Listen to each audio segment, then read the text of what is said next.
పరిశుద్ధాత్ముడు ఉన్నాడని. కానీ వారి కులం అంటొచ్చింది, వారి గోత్రం అంటొచ్చింది, వారి సిద్ధాంతం అంటొచ్చింది. మనం అవన్నీ దాటుకుని రాగలిగామంటే మనందరికీ పరిశుద్ధాత్ముడు సహాయం చేస్తాడు.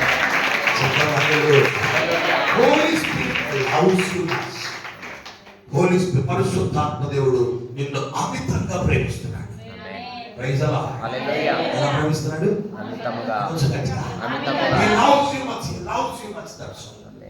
ఆయన ప్రేమించినట్టు ఎవరు భూమి మీద ప్రేమించడం. అందుకనే వర్ణింపశక్యముగా అని మూలుగులతో మీరు ప్రార్థిస్తున్నప్పుడు, పరిశుద్ధాత్మతో మీరు ప్రార్థిస్తున్నప్పుడట వర్ణింపశక్యముగా మూలుగులు మీకు ఇచ్చి మీలో నుంచి ప్రార్థన చేసి మళ్ళీ ఆ ప్రార్థన ఆయన అంటాడు. మనకు బాగా అలిసిపోయి ఇబ్బంది అయిపోయి శరీరం బలహీనం అయిపోయి బాగా ప్రార్థన చేద్దాం అనిపిస్తూ ఉంటుంది, కానీ ప్రార్థన రాదు. అప్పుడు పరిశుద్ధాత్ముడు ఎంత ప్రేమ ఉంటుంది తెలుసా? బలహీనమైన శరీరంలోకి వచ్చి అక్కడ అని మూలుగుతాడట. ఆ మూలిగిడికి అర్థం కాదు, మనకి మూలిగిచ్చే పరిశుద్ధాత్ముడికి అది అర్థమైంది. స్తోత్రం కలుగును కాక. ఆయనే మొర పెడతాడు, ఆయనే ఉంటాడు. మీకు అర్థమై భాష చెప్పరా? క్రికెట్ తెలుసా మీకు? క్రికెట్ ఆయనే బౌలింగ్ వేస్తాడు, ఆయనే ఆయనంటే బౌలింగ్ వేసి ఆయనంటే బ్యాటింగ్ చేస్తాడు. అటు నుంచి ఇసిరేది ఆయనే, ఇటు వచ్చి కొట్టేది కూడా ఆయనే. పరిశుద్ధాత్మ వర్సెస్ పరిశుద్ధాత్మ. ఎవరంటే పరిశుద్ధాత్మ. ఈ కృప దేవుడు మనకి ఇచ్చునుగా. దేవునికి మహిమ కలుగునుగా. నా జీవితంలో టైం చూసుకోవాలి. మా మందిరంలో గడియారం కూడా చేసినట్టు చేయడం. హల్లెలూయా. పర్లేదు, మంచిది. 3 పూటలు పెట్టడానికి క్షేమం కోసం పాస్టర్ టైం నిర్ధారించారు. మేము కూడా అక్కడక్కడ పాస్టర్స్ కాన్ఫరెన్సెస్, యూత్ కాన్ఫరెన్సెస్ పెడతాం. ప్రపంచమైన ఒడిశాలో కూడా మిషనరీ కాన్ఫరెన్స్ కూడా పెట్టాలనుకున్నాం. మేము వస్తే మా యవనస్తులతో పాటు సుమారు 5 మంది వస్తాం. సుమారు 5 మందిలో 7 మంది సేవకులు యాజకత్వం చేయట్లా కాపాడు. హల్లెలూయా, హల్లెలూయా, హల్లెలూయా, హల్లెలూయా, హల్లెలూయా. దేవునికి మహిమ కలుగును గాక. ఆమేన్. ఎలా జరుగును? పరిశుద్ధాత్మ వల్లనే. పరిశుద్ధాత్మ వల్లనే. చెప్పాలి గట్టిగా. పరిశుద్ధాత్మ వల్లనే. కొంచెం గట్టిగా. పరిశుద్ధాత్మ వల్లనే. పరిశుద్ధాత్మ వల్ల ఇప్పటికే చాలా కార్యాలు జరిగాయి. ఈ 2 రోజుల సమయం తర్వాత ఎన్నో జరగబోతున్నాయి. యవన బిడ్డలు దేవుడు వాడుకోబోతున్నాడు. జనరేషన్ లేవబోతుంది. మరి ఆ యవనస్తులు లేచినట్టుగా ఈ మన యవన పిల్లలు లేచులుగా చేస్తున్నాము. వారు ప్రవచించాలి. వారి నోట ప్రతి మాట నెరవేర్చబడాలి. హల్లెలూయా. రండి. నేను ఇదే వర్తమానాన్ని ఈ నైట్ కన్క్లూడ్ చేస్తాను. ఇదే వర్తమానాన్ని మన పరిశుద్ధ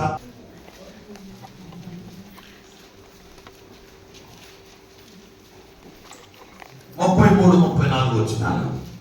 ఆయన యాకోబు వంశస్థులను కొంచెం గట్టిగా. పరిశుద్ధాత్మ మన మీదకు వస్తే ఏం జరుగుతుంది? కొన్ని విషయాలు టూకీగా ఉదయం మనం మాట్లాడుకున్నాం. నెంబర్ 1, పరిశుద్ధాత్మ మనలోకి వస్తే మన స్వభావం మారిపోతుంది. ఆమేనండి. ఏం మారిపోతుంది? Holy spirit God will change the nature of the human being. ఒక మనిషి యొక్క స్వభావాన్ని మార్చేస్తాడు. రోషము గల స్వభావంగా మారిపోతాయి, బాధము కలిగిన స్వభావంగా మారిపోతాయి, దేవుణ్ణి కలపరిచే స్వభావంగా మారిపోతాయి. ఆమేన్. రోమీయులకు రాసిన పత్రిక 8వ అధ్యాయం 8వ వచనం చదవండి. త్వరగా వాస్తవం. రామ 8:8. కాగా శరీర స్వభావము గలవారు దేవుని సంతోషపరచనేరరు. దేవుని ఆత్మ మీలో నివసించి ఉన్న ఎడల మీరు ఆత్మ స్వభావము గలవారే గాని శరీర స్వభావము గలవారు కాదు. ఎవరైనను క్రీస్తు ఆత్మ లేనివాడైతే వాడు ఆయన వాడు కాడు. ఆమేన్. చెప్పండి ఆమేన్. ఆత్మ స్వభావం అనండి, శరీర స్వభావం వల్ల శరీర స్వభావం, ఆత్మ స్వభావం. శరీర స్వభావం అపవాది స్వభావం, ఆత్మ స్వభావం క్రీస్తు స్వభావం. అపవాది స్వభావం స్వార్థం, అపవాది స్వభావం స్వనీతి, అపవాది స్వభావం స్వ సంపర్కమైన పాపక్రియలు. ఆత్మ స్వభావం క్రీస్తు స్వభావం నిజమైన నీతి. శత్రువులను ప్రేమించే మనసు, అందరి కొరకు విజ్ఞాపన చేసే మనసు, అన్నిటికంటే దేవుని రాజ్యం కోసం ప్రయాసపడే మనసు. అందుకంటాడు, ఎవరైనను క్రీస్తు ఆత్మ లేనివాడైతే వాడు ఆయన వాడు అంటే అర్థమైంది. ఎవరికి పరిశుద్ధాత్మ లేదు వాడు క్రీస్తు వాడు కాదు. క్రీస్తు వాడు కాని వాడికి పరలోకం ఎలా వస్తుంది? వాడు క్రీస్తు వాడైతేనే పరలోకం. వాడు క్రీస్తు వారసుడైతేనే, క్రీస్తు సంబంధం అయితేనే వాడు పరలోకానికి వెళ్ళగలుగుతాడు. మరి క్రీస్తు ఆత్మ లేకపోతే, క్రీస్తు వాడిని కాకపోతే పరలోకానికి వెళ్ళలేదు కదా. ఇప్పుడు సంఘంలో 100 మంది ఉన్నారు, 20 మంది పరిశుద్ధాత్మను పొందుకున్నారు, 80 మందికి పరిశుద్ధాత్మ లేదు.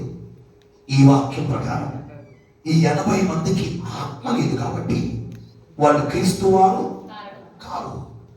20 మంది ఆత్మను కలిగి ఉన్నారు కాబట్టి వారు మళ్ళీ చెప్పాలి.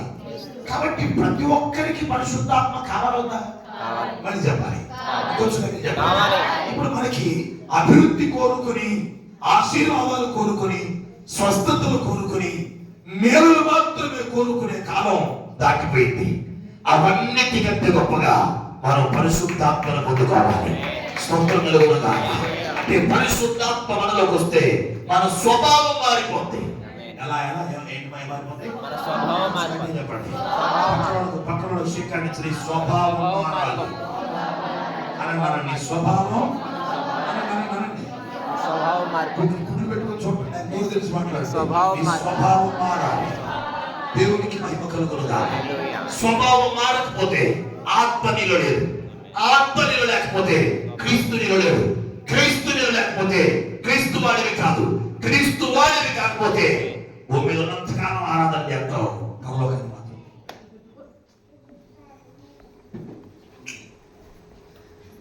It's not an easy. It's not an easy to get to heaven. పరలోకానికి వెళ్ళడం అంటే సాధారణమైన విషయమేమి కాదు. 3.5 సంవత్సరాలు పక్కనే తిరిగిన వాడిలో ఒకడు ప్రభువుని అప్పగించి వెళ్ళిపోయాడు. అక్కడ నేను ఒక మాట రాసుకున్నాను బైబిల్లో. పక్కనే తిరిగిన వాడు ప్రభువుని పట్టిస్తే, పట్టించబడిన వాడు సిలువలో ఒక్కొక్క శిష్యుడిని సంపాదించుకొని చచ్చిపోయాడు. స్తోత్రం కలుగునుగా. యేసు ప్రభు సిలువలో వేలాడుతూ కూడా శిష్యుడిని సంపాదించుకోగలిగిన సామర్థ్యం కలిగిన వాడు. నమ్మిన శిష్యుడే పట్టించేస్తే, పట్టించబడిన యేసు సిలువలో కూడా శిష్యుడిని సంపాదించుకున్నాడు. Praise the lord. హల్లెలూయా. ఆ దొంగల్లో ఒకడు మారాడు కదా. మొదట ఇద్దరు తిట్టిన వాళ్ళే, ఇద్దరు దూషించిన వాళ్ళే. అవునా? ఇద్దరు దూషించిన వాళ్ళే. కానీ ఒకడు మారాడు. అతని ప్రేమను చూసి అక్కడ బోధ చేశాడా? చెప్పండి. బాప్తిసం అని చెప్పాడా? ప్రార్థన చేయించాడా? మోకాళ్ళు చేయించాడా? మాట్లాడుతున్నారా? నేర్పించాడా? మరి బాప్తిసం ఇచ్చాడా? మరి ఎప్పుడు ఉంటామని చెప్పాడు? పరదేశంలో ఉంటామని చెప్పాడు. రక్షణ వచ్చినట్టేగా, పాపాలు క్షమించబడినట్టేగా, ఆ క్షణాల్లో వాడు ఆత్మలో ఉన్నట్టుగా, ఆ క్షణాల్లో వాడు క్రీస్తు వాడైనట్టుగా మాట్లాడే. పద్దాక ఆరాధన చేసి పరదేశికి వెళ్ళకపోతే ఆయనతో కూడా ఒక్కరోజు ఆరాలేదు, పరదేశికి వెళ్ళిపోయింది. స్తోత్రం కలుగుతుంది. అందరూ చెప్తాం హల్లెలూయా. దేవునికి మహిమ కలుగునుగా. పరిశుద్ధాత్మ కార్యాలు మనం చూడగలుగుతాముగా. కానీ ఇది ఎలాగూ జరుగును? పరిశుద్ధాత్మ నీ మీదకి వస్తే నీ స్వభావం మారిపోతుంది. ఎలా మారిపోతుంది? మీ శత్రువులను, మీ పొరుగు వారిని ప్రేమించి మీ శత్రువులను ద్వేషించమనే మాట మీరు విన్నారు కదా. నేనైతే మీకు చెప్తున్నాను, మీ శత్రువులను ప్రేమించండి, మిమ్మల్ని హింసిస్తున్న వారి కొరకు ప్రార్థన చేయండి. ఆయన మంచి వాళ్ళకి చెడ్డ వాళ్ళకి ఒకే విధముగా వర్షం అనుగ్రహించాడు. మీ తండ్రి దేవుడు పరిపూర్ణుడు కనుక మీరు పరిపూర్ణులై ఉండండి అని. ఆమేన్. పరిపూర్ణత అంటే ఏంటో తెలుసా? మంచోళ్ళకి ఒకలాగా, చెడ్డోళ్ళకి ఒకలాగా ఉండకూడదు. మంచోళ్ళకి మంచి చేయాలి, చెడ్డోళ్ళకి. వర్షం పడింది అనుకో, యేసుబాబు నమ్మిన వాళ్ళు పొలంలో పడి, ఆ పక్కన పూజారి గారి పొలంలో పడదా? పడితే పడిద్దని చెప్పండి, లేకపోతే లేదని చెప్పండి. మా ఊరు అంబేద్కర్ ఒకరు మాట్లాడండి. నువ్వు మరణించిపోతే రక్షణ పొందావు, వర్షం పడింది సాయంత్రం, నీ పొలంలో పెట్టి పక్కన పూజ చేసుకోవడం పడదా? మరి మంచోడికి చెడ్డోడికి ఒకేలాగా వర్షం ఇస్తున్నాడుగా. సూర్యుడు కేవలం మరణించి పొందిన ఓకేనా? మాట్లాడండి. గాలి, చంద్రుడు, నక్షత్రాలు, భూమి, ఆయన ఎక్కడికి ఎవరికి తేడా తెలియదే. దిస్ ఇస్ గాడ్ ఫుల్నెస్, పరిపూర్ణత.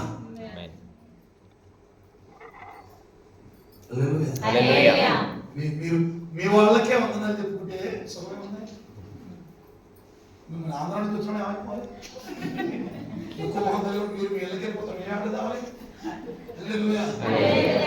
పాస్టర్ గారు పిల్లలు మా మీద ప్రేమ చూపారు, ఇల్లు దేవుడికి మహిమ కలుగునుగా. మేము ఒక అడ్డు పెట్టి నాలుగు ఖర్చు పెట్టిపోతే పత్తి లారీలు పోయినట్టు మాత్రం తెలుసా. పత్తి లారీ అంటే లారీ కంటే ఎక్కువ ఊదా ఉంటుంది, అట్లా వెళ్ళిపోతాం.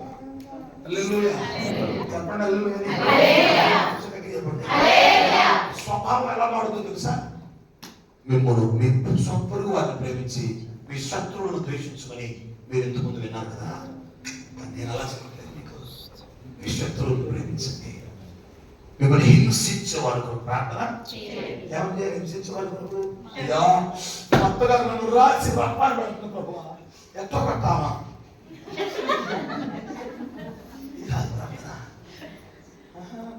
ఇలాంటి ప్రార్థన చేయకూడదు. అయ్యా తెలియక నన్ను దూషిస్తుంది క్షమించు ప్రభా. ఈ ప్రార్థన చేసే అప్పుడు వచ్చినట్టు పరిపాలన ఆ రేంజ్ వస్తే పరిశుద్ధాత్మ వచ్చినట్టు నీలో. ఇక్కడ 4 పాటలు పాడి వచ్చినట్టు కాదు, 4 ప్రసంగాలు వచ్చినట్టే కాదు.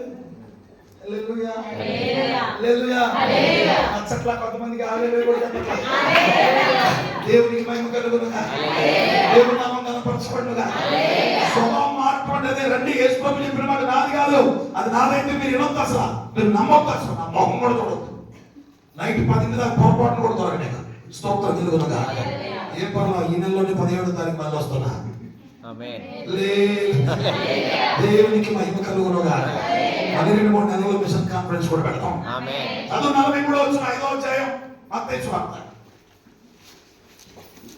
నా పుణ్యకాలం అయిపోతుంది. నీ పొరుగువారిని ప్రేమించి నీ శత్రువును ద్వేషించమని చెప్పిన మాట మీరు విన్నారు కదా.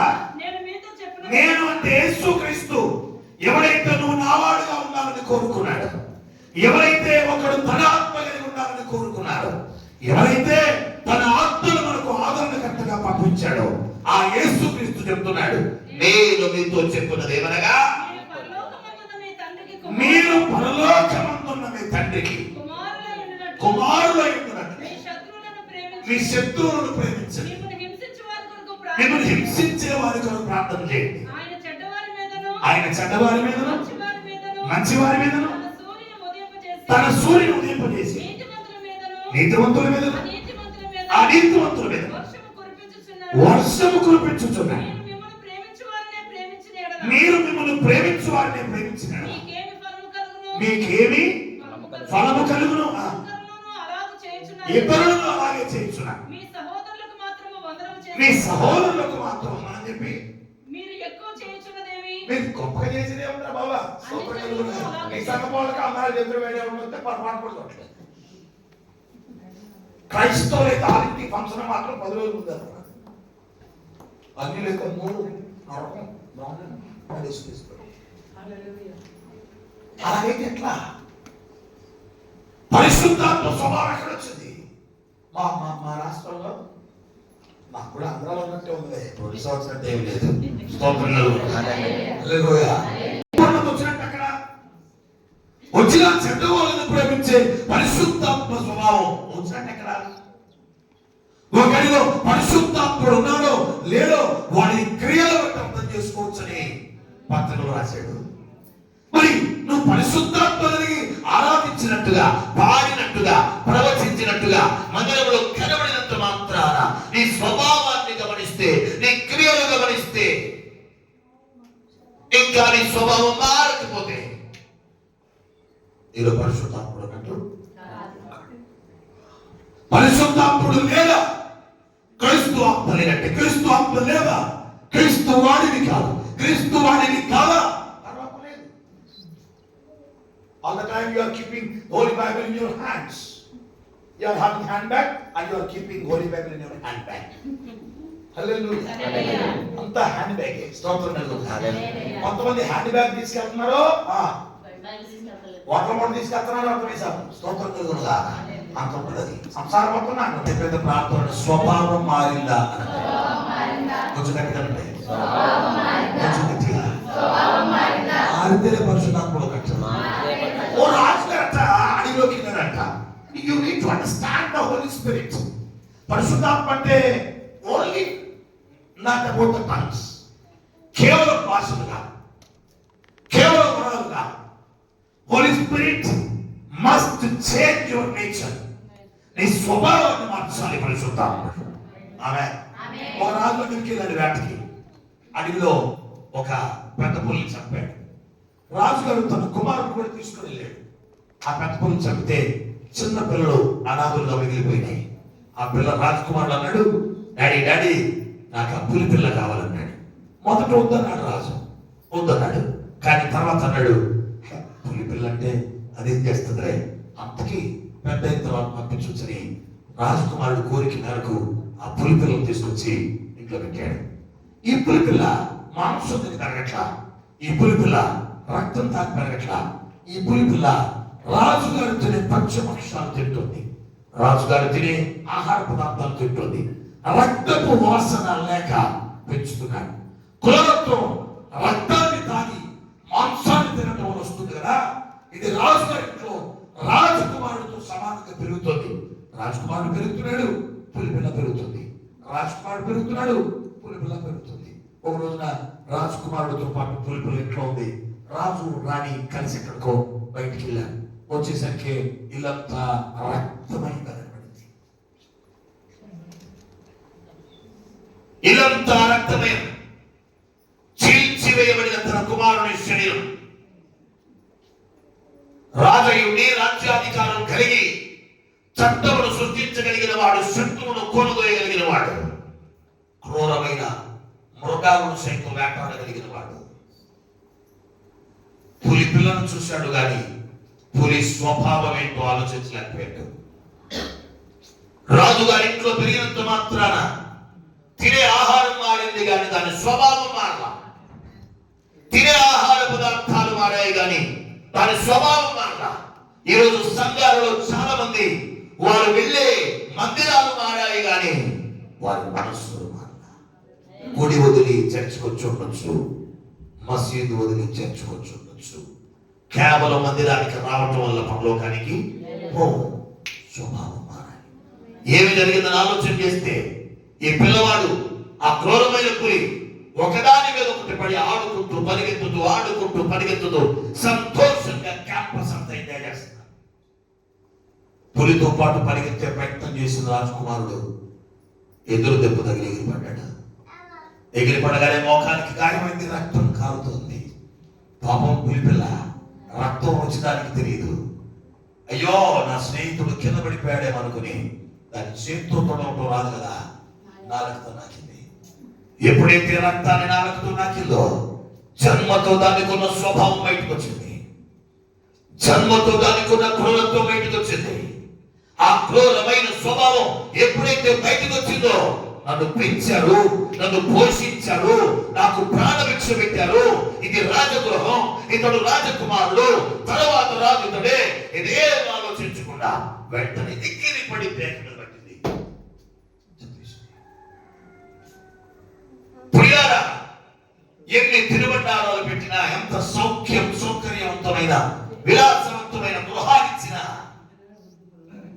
అది నివసించే స్థలం మారినా, దాని స్వభావం మారకపోతే అది మనుషులలో ఎక్కువ కాలం ఉండడానికి అవకాశం. మనం కూడా చేతిలో బయట వచ్చింది, రూపం మారింది, ఆహార్యం మారింది, నేలలో మునిగాం, బలలో పాల్గొంటున్నాం. రైట్, నీ మతం మారి ఉండొచ్చు, నీ స్వభావం మారిందా? యేసుక్రీస్తు స్వభావాన్ని గురించి మాట్లాడుతున్నాడు. ఒకరిలో పరిశుద్ధాత్మ ఉంటే, ఒకరిని పరిశుద్ధాత్మ విధంగా నడిపిస్తూ ఉంటే వాడిలో శరీర స్వభావం ఉండదు. వాడు ఆత్మ స్వభావం కలిగిన వాడవుతాడు. ఆత్మ స్వభావం కలిగిన వాడే క్రీస్తు వాడు అవుతాడు. క్రీస్తు వాడే పరలోకానికి వెళ్ళగలుగుతాడు. ఎవడైనను క్రీస్తు ఆత్మ లేని వాడైతే వాడు ఆయన వాడు. నువ్వు ఆయన వాడివి కావాలంటే, నువ్వు ఆయన వ్యక్తిని కావాలంటే పరిశుద్ధాత్మ నీలోకి రావాలి. స్తోత్రం కలుగును గాక. ఇది ఎలాగో జరుగును? పరిశుద్ధాత్మ మొదట నీ స్వభావాన్ని మారుస్తాడు. ఆమేన్. చెప్తాం హల్లెలూయా. యెహెజ్కేలు స్వభావం మారింది. ఏదైనా చేయగలడు అనే మాట యెహెజ్కేలు మాట్లాడాడు. Praise the Lord. ఆయన ఏమన్నాడంటే నీకేది చేయాలి అని ఆయన స్వభావం దేవుడు చెప్పింది కార్యం. కనుక నా ప్రియమైన దేవుని బిడ్డలారా, ఎవరు పరిశుద్ధాత్మ కావాలని కోరుతున్నారు, ఎవరు పరిశుద్ధాత్మను పొందుకోవాలని ఆశపడుతున్నారు, వారి స్వభావమును నా దేవుడు నిశ్చయంగా మార్చబడును గాక. ఈ రాత్రి నీ స్వభావం ఎక్కడ మారాలో, నీ ఆలోచన విధానం ఎక్కడ మారాలో, నీ క్రియలు ఎక్కడ మారాలో. అందుకని మా సేవలో ఆ సంకల్పమైన కానీ 2-3 రోజులు మందిరంలో ఉండాలి. బాప్తిజం తీసుకోవడానికి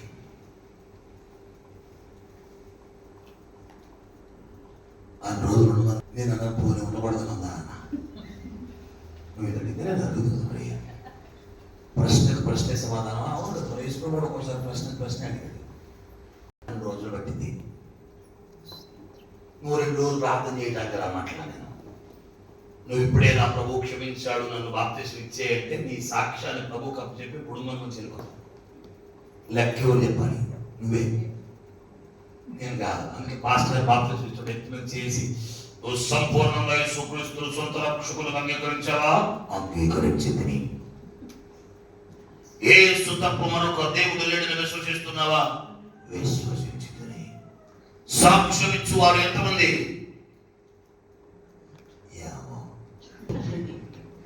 సాక్ష్యం ఇచ్చేవారు 3. 1 రక్తం, 2 ఆత్మ, 3 క్రియలు. స్తోత్రం కలుగును. రక్తం ఏమన్నాడు? వీడి పాపాలు నేను కడిగాను అని సాక్ష్యం.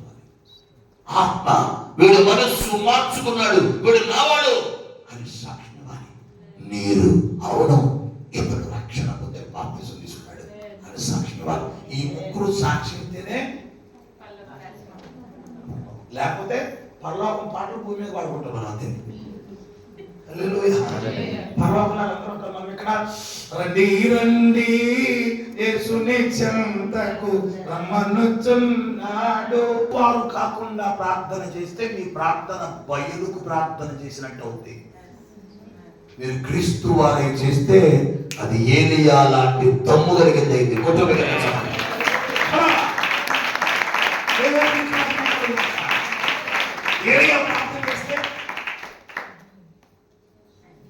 ఏలియా ప్రార్థన చేస్తే 3.5 సంవత్సరాలు మళ్ళీ ప్రార్థన చేస్తే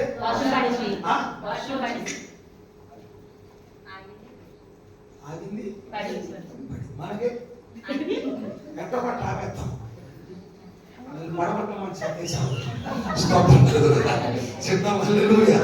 పరిశుద్ధాత్మకి ఆపడం తెలుసు, కురిపించడం కూడా తెలుసు.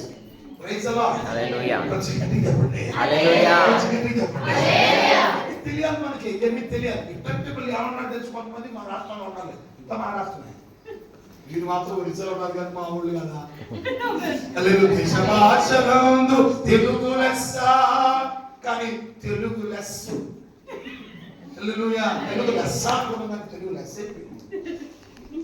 దీన్ని ఏమంటారా తెలుగులో?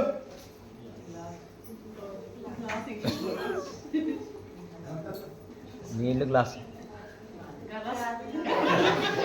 ఇంగ్లీష్ లో గ్లాస్ అంటే తెలుగులో గ్లాస్ పాత్ర. ఎవడన్నాడు?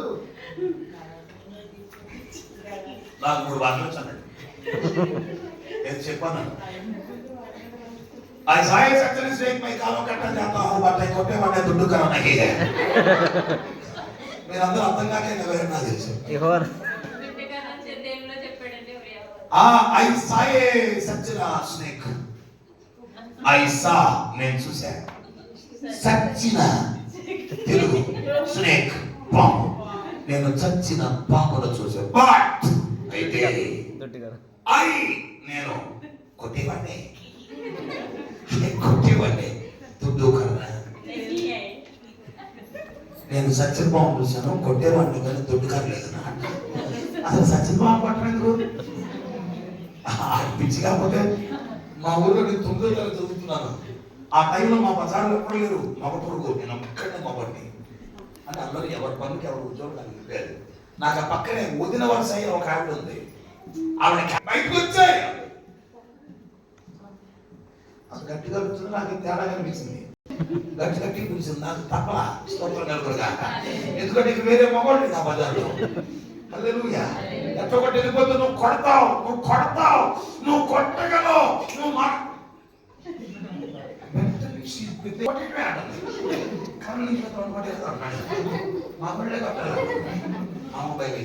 కర్ర తీసుకొచ్చి బలవంతంగా చేతిలో పెట్టింది. మీరు నమ్మండి విశ్రాంతం నాకున్న భయం మీకు ఎవరు కొడుతుంది. అందుకని భయం లేనోడు కొడితే చిన్న దెబ్బ తగులుతుంది, భయం వేసుకుని కొడితే ఈ పగిలిపోతాయి. అటు తిరిగి కళ్ళు మూసుకొని కర్ర ఎత్తి కాస్తే మామూలు మొక్కలైంది. అసలు మామూలు దెబ్బ కాదే కదా. క్రికెట్ లో కోడితే బాల్ గుడ్ షాట్ అంటారు. అది కోడితే 2 మొక్కలు అయిపోయింది. చచ్చిపోయింది అబ్బాయి. మొక్కలు తెలిసానంతా బాగా. నీలో అక్కవరచ అయ్యే ఒక ఆవిడ వచ్చింది. తమ్ముడా సచిన మాట నిజమే కానీ 2 మొక్కలు అయింది కానీ తలకా మొక్క కనపడలేదు. అంటే అది బతికున్నది, వెళ్ళిపోయింది. అది ఆ పక్కన ఈ పక్కన వచ్చి వామ్మో అది పగబట్టిందిరా. అది 2 మొక్కలు అయింది కానీ తలకాయ బతికిందంట.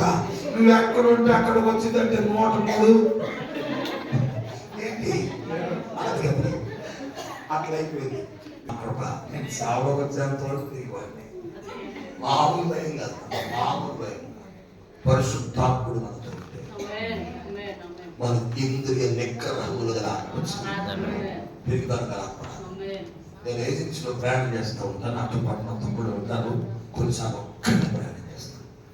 రాత్రి ఏదో సభలో ప్రసంగం ముగించుకొని ఆ నెక్స్ట్ డే ప్రయాణంకు 100 కిలోమీటర్ల కార్ ట్రావెల్ చేసుకుంటూ వెళ్తాను. అందులో రాజమండ్రి దాటాక, తుని దాటాక, నరసీపట్నం అనే ప్రాంతానికి వచ్చాక గార్కోడ్ ఎక్క, లంబసింగి, చింతపల్లి వెళ్తాను. అక్కడ 3 చోట్ల మా ఆరాధనలు జరుగుతాయి. ఒక స్కూల్, మిషనరీ స్కూల్ ఉంది అక్కడ. రేపు జూన్కి అక్కడ వృద్ధాశ్రమం కట్టాలని ప్రార్థన చేస్తున్నాం. మిమ్మల్ని కూడా ప్రార్థన చేయమని అడిగాను. కొండెక్కాలి. భయంకరమైన మంచు కాలంలో రోడ్డు కూడా కనపడదు. అప్పుడు బైబిల్ స్కూల్ పెట్టాం ఆ చింతపల్లిలో. ఏజెన్సీలో ట్రైబ్ లెవెలస్తులకి తర్ఫీదు ఇవ్వాలని 30 రోజులు బైబిల్ తరగతులు ఫ్రీగా చెప్తా ఉన్నాం. భోజనం పెట్టి అక్కడే వచ్చి free residential programme for tribal people. నేను, నాతో పాటు కొంతమంది దైవజనులు, అలాగే నార్త్ ఇండియాలో ఉన్న నా స్నేహితులైన కొంతమంది మిషనరీలు ఒక్కొక్కరు ఒక్కొక్క సబ్జెక్ట్ చెప్తున్నాను. అక్కడ కూడా నేను ప్రత్యక్ష గుడారం అనే టాపిక్ చెప్తాను, లేకపోతే అపోస్తుల పరిచర్య అనే టాపిక్ చెప్తాను, లేదు అంటే పరిశుద్ధాత్మ అనే టాపిక్ చెప్తాను. ఇలా చెప్తున్నాను. నెక్స్ట్ డే నాది క్లాస్. నేను క్లాస్కి వెళ్ళాలి. బయలుదేరి ప్రయాణం చేసి వాక్యం చెప్పి ముగించుకున్న 11, 12 బయలుదేరాను. బయలుదేరి వచ్చి నరసీపట్నం దాటి కొండెక్కేసి ఆ మంచులో వెళ్ళిపోయిన తర్వాత కొండపైకి వెళ్ళాక నిద్ర వస్తుంది నాకు. అప్పుడు ఆల్మోస్ట్ 4 అయింది టైం. ఆ టైంలో కింద దిగి ఫేస్ అంతా కడుక్కొని మళ్ళీ లోపలికి వచ్చినాను. ఆయన నిద్ర వస్తుంది. అప్పుడు అనిపించింది ఇంకా 15 కిలోమీటర్లే, ఎట్లా ఒకటి వెళ్ళిపోతే ఇంటికి వెళ్ళి పడుకోవచ్చు, ఇక్కడ పడుకోవడం ఎందుకులే అని అనుకున్నాను. ఎందుకంటే నిద్ర వచ్చినప్పుడు చాలా సార్లు నేను పెట్రోల్ బంకులో కార్ ఆఫీస్ పడుకుంటాను, చాలా సార్లు రోడ్డు పక్కన పడుకుంటాను, నిద్రపోతాను. ఎందుకంటే మా టైం ఇంట్లో కంటే కారులో, రైల్లోనే ఎక్కువ ఉంటుంది. అట్లాంటి పరిస్థితిలో వెళ్ళిపోతా ఉన్నాం. 15 కిలోమీటర్లు కదా స్టార్ట్ చేసేదండి ప్రార్థన చేసుకుని వెళ్ళిపోతా ఉంటే కారు నేనే నడుపుతున్నాను. ఎప్పుడు నిద్ర పట్టిందో నాకు తెలియదు. కారులో నిద్రపోతా ఉన్నాను, ఎప్పుడు పెట్టిందో తెలియదు. ఒక చోటుకి వెళ్ళాక నేను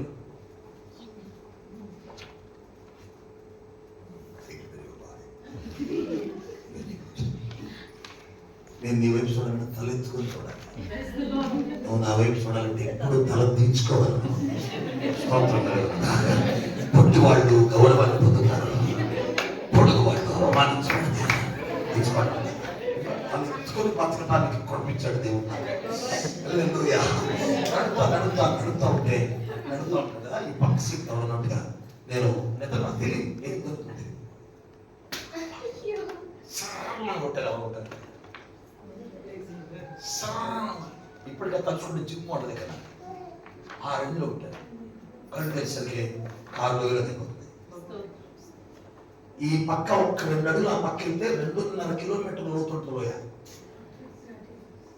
ఈ పక్కకు వస్తే 2 వీల్స్ కొండ మీద అటు వెళ్ళిపోతే 2 వీల్స్ లోతులోకి వస్తాయి. ఇటు జరిగినా చచ్చిపోతాయి. అది టాటా బొలెరో నియో వెహికల్, అది సింగిల్ డ్రైవింగ్ 7 సీటర్. ఫాట్ కొట్టారు సార్ దిక్కులేసరికి ఈ స్లోప్లో ఉంటారు. స్లోప్లో ఆగి సడన్ బ్రేక్ వేసింది. బ్రేక్ పడింది, కార్ కంట్రోల్ అయింది. బట్ అది డౌన్ అవటం వల్ల అట్లా చాలా జారుకుంటే కింద సౌండ్ వచ్చింది. స్పీడ్ అయితే కంట్రోల్ అయింది, కారు జారుకుంటే తిరిగింది. కార్ డ్యామేజ్ తప్ప ఏం కాదు. ఈ పక్క డోర్ తీసుకుంటే రావట్లేదు. ఆ పక్కన ఒక పెద్ద రాయిలాగా ఉంది.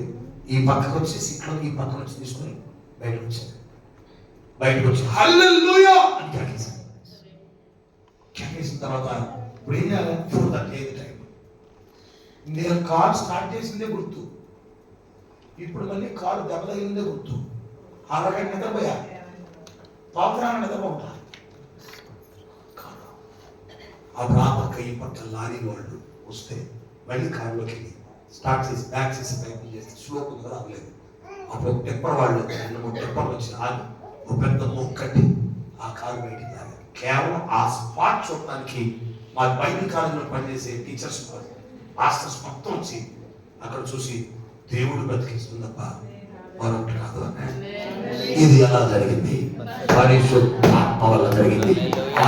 ఆయనను బట్టి మన స్వభావాన్ని మార్చుకుని ఆయన కోసం మనం పని చేయటం మొదలు పెడితే మనం ఎక్కడంటే అక్కడ. ఇప్పుడు పరిశుద్ధాత్ముడు నాకు గాయం చేశాడనుకోవాలా, తప్పించాడనుకోవాలా? ఇది దెబ్బ కాదు, ఇది గాయం కాదు.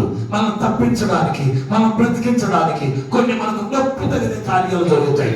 అయినా మనం బ్రతికించడానికి చేశాడు. ఆమేన్. God bless you. అలా దించుకొని బతుకు. దేవునికి మహిమ కలుగును గాక. పరిశుద్ధాత్ముడు వస్తే ఏం మారింది? స్వభావం అనండి. ఇంకొంచెం గట్టిగా, ఇంకొంచెం గట్టిగా మరొక మాట చెప్తాను. ప్రభావం మారింది. ఇంకొంచెం గట్టిగా, స్వభావం మారింది, ప్రభావం మారింది. స్వభావం మారితే నువ్వు దేవుని బిడ్డవైపోతావు. ప్రభావం మారితే నీ వల్లగానే కార్యాలన్నీ జరిగిపోతాయి. స్తోత్రం కలుగును గాక. నువ్వు చేయలేని కార్యాలన్నీ జరిగిపోతాయి. The fragrance, the influence of the Holy Spirit will surround you. పరిశుద్ధాత్మ యొక్క పరిమళం, పరిశుద్ధాత్మ యొక్క ప్రభావం నేను చుట్టుముట్టేస్తే నీ వల్లగానే కార్యాలు జరుగుతాయి.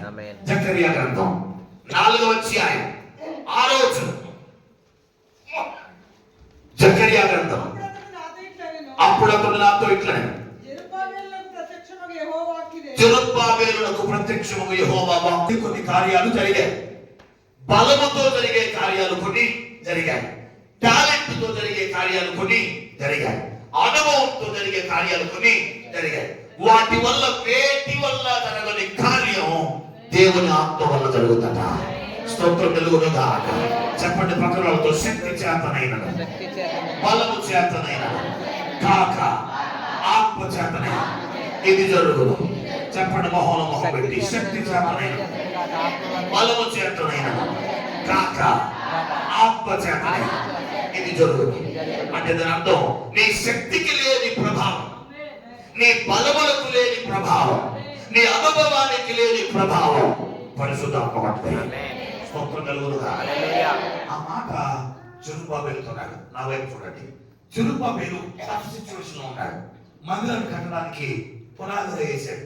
హలో, ఏం కట్టడానికి? మందిరం కట్టడానికి పునాదులు వేసాడు.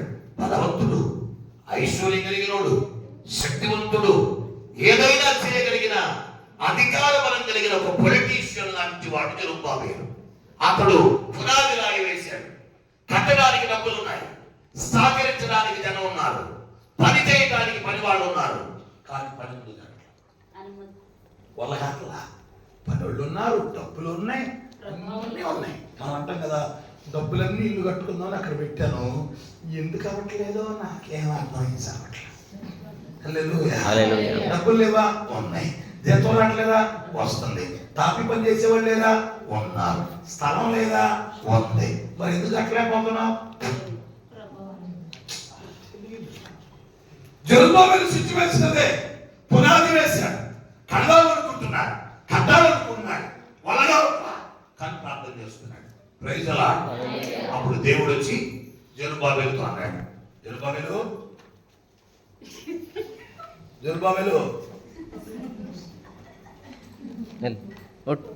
దా. వాళ్ళమ్మ చెప్పిన వాటిని పోతే పిల్లవాడు ఎత్తుకుపోయాడు వస్తాడు చెప్పాడు. దాన్ని చూసి పిల్లవాడు ఎత్తుకుపోయాడు వచ్చాడు అనుకున్నాడు. దొరికేదా? పేరేంటి? రాకేష్. పిల్లవాడు ఎత్తుకుపోయాడు కాదురా నేను. జరుబ్బాబెల్ నిన్న దావి 3 కోటాల 3 పేర్లు స్తోత్రం కట్టి ఇచ్చాను. దేవునికి మహిమ కలుగును. ఈ రోజు పేరేంటి చెప్పండి? జరుబ్బాబెలు మందిరాన్ని కట్టడానికి రాయేసాడు. ఇలా అర్థం చేసుకోండి. ఈ జరుబ్బాబెలుకి ఎదురుగా ఉన్న అడ్డంకి ఏదో తెలియట్లా, కానీ అన్నీ ఉన్నాయి, పని చేద్దాం అంటే సాగట్లా. రాయేసాడు, కట్టలేకపోతున్నాడు, బాధపడుతున్నాడు, ప్రార్థన చేస్తున్నాడు. దేవుడు అతను ప్రార్థన విని జరుబ్బాబెలు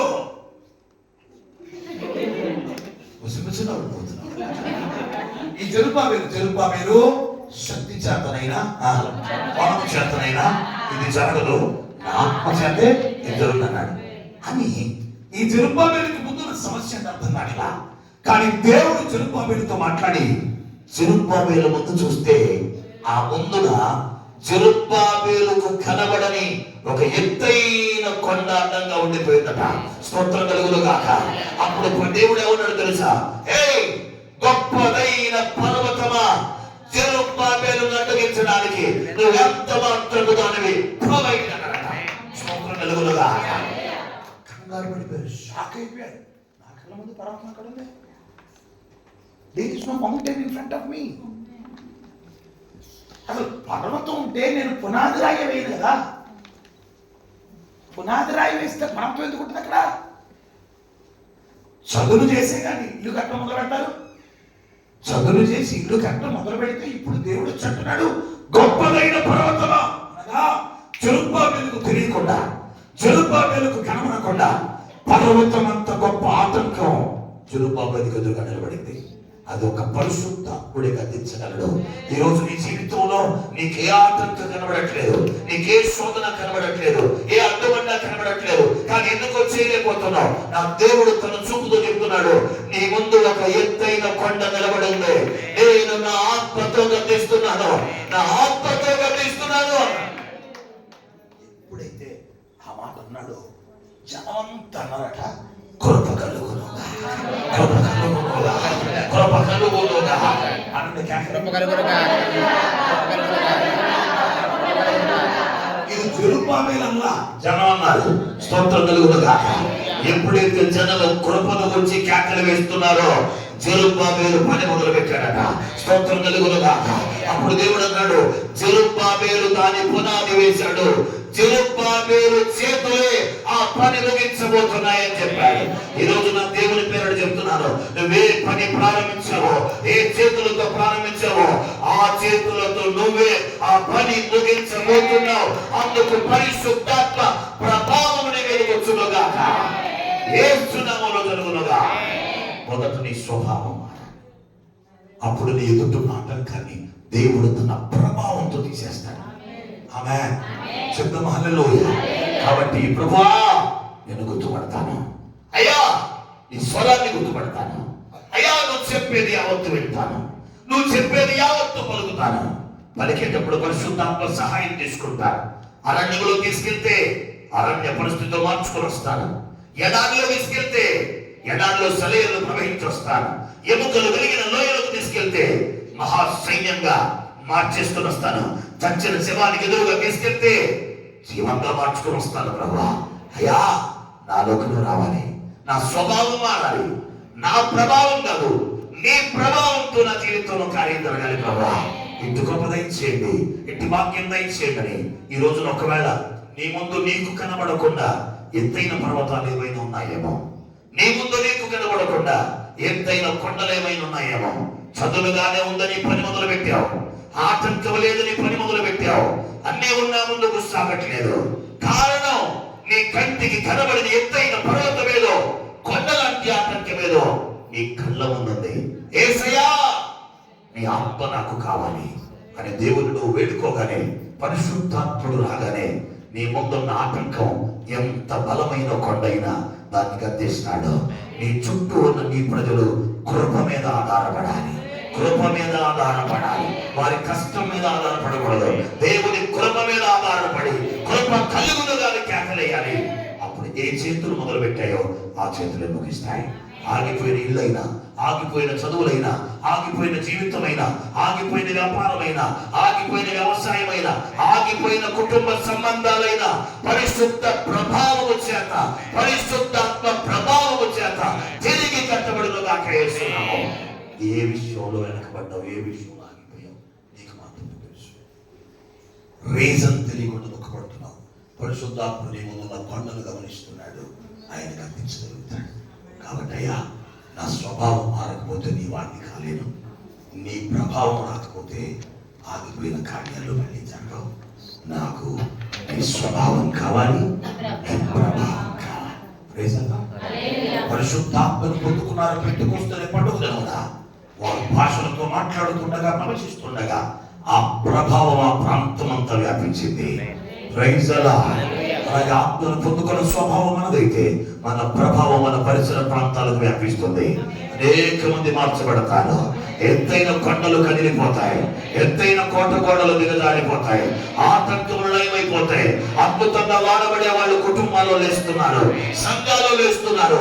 ఈ కృప కావాలే చేయాలి. పరిశుద్ధాత్మ నా స్వభావం మారాలి, ఆయన ప్రభావం చేత నా జీవితంలో కార్యం జరగాలి అని ప్రార్థన చేద్దాం. మోకాళ్ళ మీద రండి, మోకాళ్ళ మీద రండి, స్వరమెత్తండి. ఎక్కడ నీ స్వభావం మారలేదు, ఎక్కడ నీ స్వభావం మారవలసిందో ఒక్కసారి నోరు తెరిచి ఏసయ్యా అని పిలవండి. పిలవండి, పిలవండి. ఏసయ్యా, ఏసయ్యా, ఏసయ్యా అని స్వరండి. పరిశుద్ధాత్ముడు నా మీదకు రావాలి, నా స్వభావం మారిపోవాలయ్యా, నా ఇంట్లో వ్యక్తుల స్వభావం మారిపోవాలి నాయన. యేసయ్యా కృప చూపయ్యా అని స్వరమెత్తుదాం.